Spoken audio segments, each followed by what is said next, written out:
Sébastien Leurca, votre société Azure Tech Concept connaît le CES de Las Vegas puisque vous avez déjà participé l'an dernier. Alors vous êtes bien placé pour nous dire quelles ont été vos retombées. Alors le CES, c'est vrai que c'est un événement mondial. C'est le temple de l'électronique dans le monde. Quand on a ce cachet-là, quand on fait partie des 1000 startups mondiales, tout de suite on est reconnu et on rentre dans une autre dimension.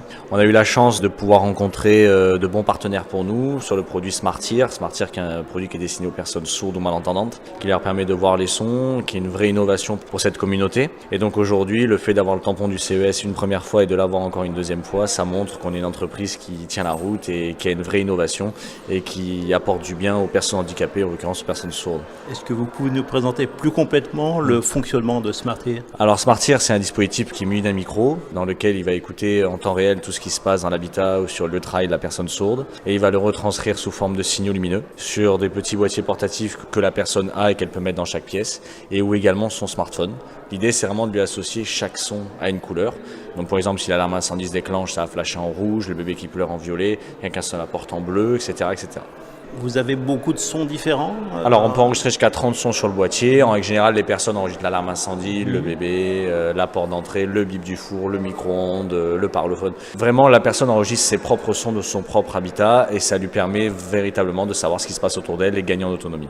Comment vous avez développé ce produit ? Quelle est la structure de votre société ? Alors, on est une entreprise qui compte aujourd'hui 12 salariés, qui est basée à Sophia Antipolis. On a monté la structure avec deux associés, donc Cédric Sénéchal et Damien Sénéchal, les deux frères, ingénieurs en software, ingénieurs en hardware pour l'autre. Et aujourd'hui, on a une équipe de 12 personnes dans laquelle on a eu une grosse partie R&D pendant 2 ans. On a fait le CES l'an dernier. Ça nous a permis d'avoir des contacts aux États-Unis et un peu partout dans le monde. Et aujourd'hui, on assoit l'ensemble de ces contacts qu'on a eu depuis 3 ans de façon internationale. Alors, l'an dernier, au CES, vous avez acquis une certaine notoriété. Qu'est-ce que vous attendez de plus cette année ?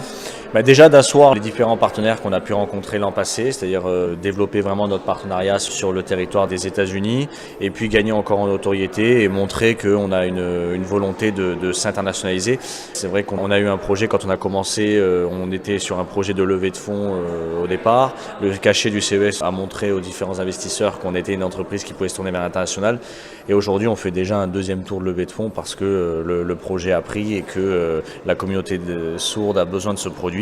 Donc aujourd'hui, on a la chance d'avoir encore ce tampon CES qui montre qu'on peut aller worldwide. C'est un marché très vaste et votre produit répond à un véritable besoin ? Exactement, on a vraiment fait un dispositif spécifique pour les personnes sourdes.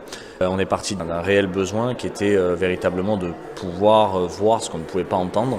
Et est venue l'idée de SmartEar en remplaçant une oreille, c'est-à-dire que SmartEar c'est vraiment des algorithmes à l'intérieur qui remplacent l'oreille de la personne sourde et qui lui permet de détecter tout type de bruit.